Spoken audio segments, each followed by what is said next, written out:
చూడండి, ప్రసాదం కోసమే వచ్చిన వీళ్ళిద్దరిని చూడండి. గిన్నెలు తినేస్తున్నాడు. ఆడ వెనక్కి తిరిగి మరీ తినేస్తున్నాడు. చూసారా, మెయిన్ ఈడేనండి.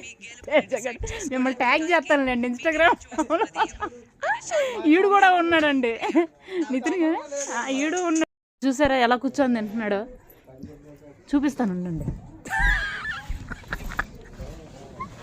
ప్రసాదాన్ని చూసారా ఎలా తింటున్నారో? నలుగురికి పంచకుండా వెళ్ళిపోయాడు. ఇడుగోండి చూడండి ఎలా ఇడుగోండి ఆడు దాక్కొని మరి వస్తున్నాడు. చూసారా, ప్రసాదం దొంగలు వీళ్ళు. మరి ఇన్స్టాగ్రామ్లో పెడతాంటారా మిమ్మల్ని? ప్రసాదం అంటే నలుగురు పంచుతారు, కానీ వీళ్ళిద్దరే చాలు తినేయడానికి ప్రసాదాన్ని. ఈడండి మెయిన్. వినాయకుని పెట్టిన దగ్గర నుంచి ఇక్కడ ప్రసాదం అంతా మాయమైపోతుంది ఏంటో అనుకుంటే ఈడే తినేస్తున్నాడు మొత్తం. వీడితో పాటు ఈడు ఒకటి తోడు అనమాట. చూడండి ఎలా మూసుకుంటున్నారో. దేవుడి ప్రసాదం కూర్చొని భోజనం చేసినట్టు చేసేస్తున్నారనమాట. ఏదిరా మొహం చూపించు ఒకసారి.